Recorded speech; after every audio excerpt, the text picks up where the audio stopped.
Hey everybody, today we're doing simple stretches. Stretches that you can do your first day in the gym. You can get into the positions and they're going to be effective stretches. Simple doesn't mean not effective. We're going to start with the calf muscle. This is the calf stretch right here. You want to get your toe up on the wall and you're going to keep that toe high and your leg straight as you push your hip toward the wall. You'll feel that stretch in the upper part of your calf right there. And if you want to add in a little bit, just bend that knee in. We're going to move up the body now into the upper leg.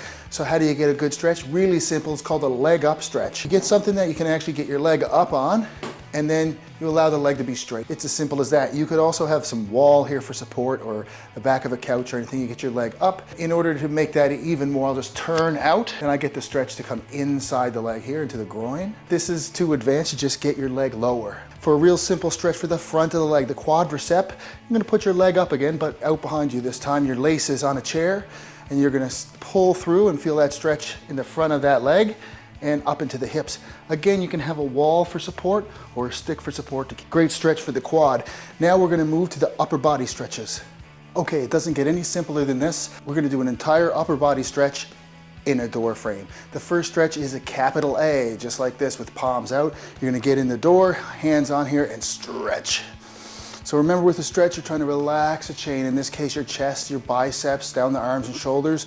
And don't overextend your back. You're not trying to lean through your spine. You're just trying to stretch out up that upper body.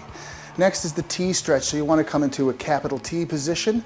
You get into the door frame, open up through that chest again, spread out the logo on your t-shirt. Next is going to be an I stretch, capital I. Your arms go above the door, come on through, and keeping those arms straight. You're going to feel this right down through your whole thorax, your chest, your shoulders, arms, and your back particularly. Now to get a little bit more of a back stretch, you're going to hold on to the top of the door here, and you're going to lower yourself down. Really simple. And pull. And if you're in the gym, you can do this on a pull-up bar or something and just let yourself hang a little bit through here. And that's going to get down through the lats too. I hope this has been useful for you. I hope you can use this right away. Start adding it into your fitness regime. Start now and just keep working on it. You're going to get better at stretching just like you did with weightlifting. All right, we'll see you on the next episode.